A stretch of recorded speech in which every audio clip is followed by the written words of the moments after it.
وأما مذهبه الفقهي رحمة الله تعالى عليه فقد كان كما قلنا شافعيا، لأنه تفقه على يد خاله إسماعيل المزني، سمع منه سنن الشافعي وأخذ عنه الفقه، حتى أنه يقال أنه أول من كتب عن المزني الحديث، وسمع الحديث وتعلم أيضا من الحديث أصناف العلوم الأخرى كرجال الحديث. هذا كله أخذه عن خاله إسماعيل المزني، فكان شافعيا.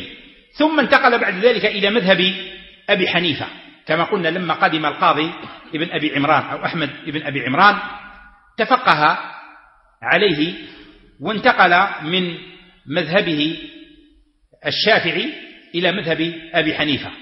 ويقال أن سبب ذلك أنه رأى خاله إسماعيل المزني يدين النظر في فقه أبي حنيفة، فأراد أن يتطفل ويفعل مثل ما كان يفعله خاله، فانتقل إلى فقه أبي حنيفة.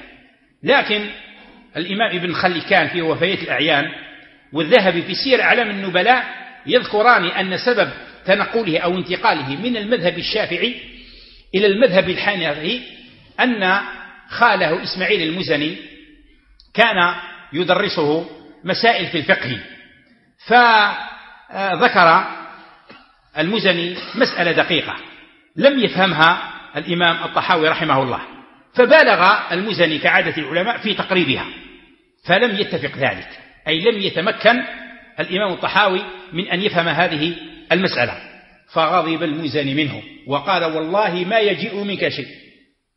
فغضب الطحاوي فترك درسه ومجلسه وانتقل إلى مجلس أحمد بن أبي عمران رحمة الله تعالى عليه.